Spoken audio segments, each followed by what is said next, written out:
Jaitapkar builders and developers 20 वर्षांपासून गृहस्वप्न साकार करणारं एक नातं विश्वासाचं।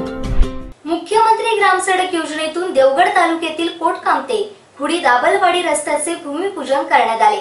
पालकमंत्री दीपक केसरकर यांच्या हस्ते हे भूमिपूजन करण्यात आले।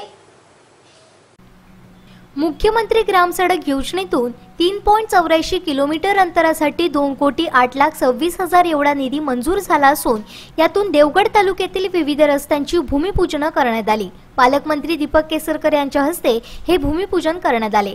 यावेळी प्रांताधिकारी नीता सावंत शिंदे, तहसीलदार मारुती कांबळे, गटविकास अधिकारी जयप्रकाश परब, उपसभापती संजय देवरुखकर, सदाशिव ओकले, उपजिल्हा प्रमुख विलास साळसकर, तालुका प्रमुख मिलिंद साटम, ॲडव्होकेट प्रसाद करंदीकर, भाजप तालुकाध्यक्ष संजीवनी बांबुळकर, पंचायत समिती सदस्य सुनील पारकर, कोटकामते सरपंच सायली पारकर, ओमटेक असोसिएशनचे सुशील लोके, हेमंत देसाई, समीर पेडणेकर, मुख्यमंत्री ग्रामसडक योजनेचे कार्यकारी अभियंता केडी घाडगे, प्रकाश माळगावकर, भूपेंद्र मोनकर आदी उपस्थित होते।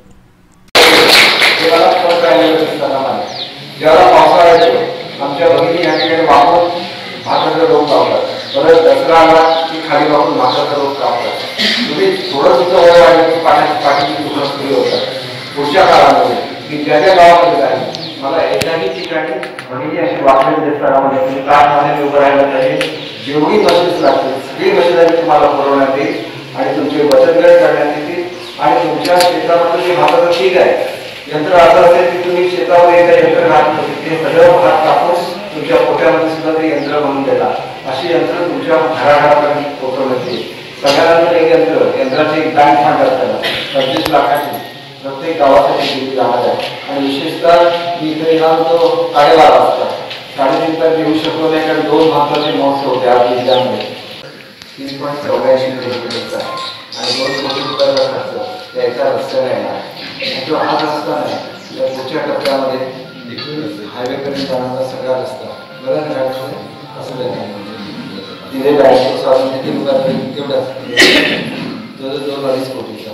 म्हणजे तुम्हाला तुमच्या इथून आचऱ्यामध्ये यायचं असेल तर अनेक वर्ष तुम्ही असे खड्ड्यातून येत आहे त्याच्यावेळी चांगल्या रस्त्यावर तुम्हाला संधी मिळेल आणि ही तुमच्या अधिकाराचे पैसे आहे की तुम्हाला दान म्हणून दिलेले नाही। शेवटी हा तुमचा अधिकार आहे आणि आपण एक गोष्ट लक्षात घेतली पाहिजे की जे लोक येऊन भाषण करतात, जे लोक येऊन नाटक करतात त्यांना विचारलं पाहिजे की तुम्ही नेमके कुठले पैसे आहे।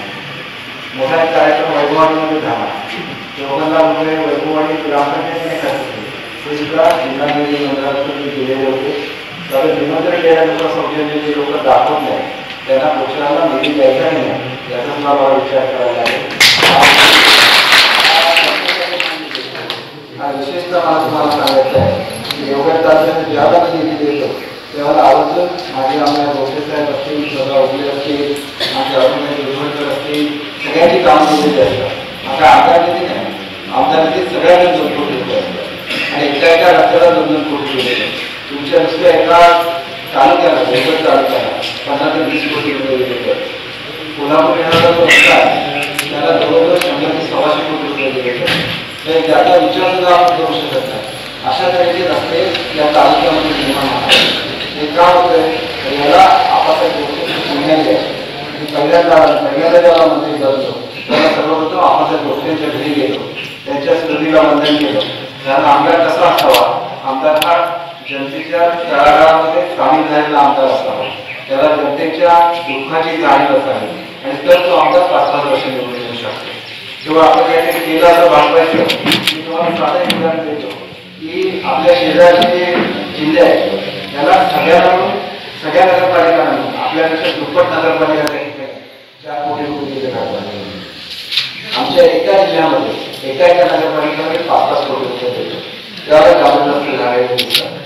एका जिल्ह्याला 20 कोटी रुपये नुसत्या नगरपालिकेला देतो। हे का देऊ शकतो तर तुमच्या सगळ्यांचे आशीर्वाद आहे। या ठिकाणी आघाडीची युतीची सत्ता आणि युतीची सत्ता आल्यानंतर या उद्धव साहेबांच्या आशीर्वादाने आणि मुख्यमंत्री मोदींच्या आशीर्वादाने मला वित्त आणि गृह खाते मिळालं। आता आमच्या बहिणीने मला एक निवेदन दिलेलं आहे नारिकेला दारूचा धंदा चालू आहे।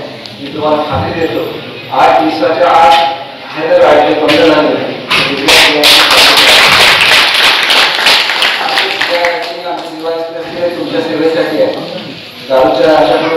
घेण्यासाठी नाही, एवढं नाही ह्या दिवसामध्ये नाही झालं कारवाई सुद्धा होईल.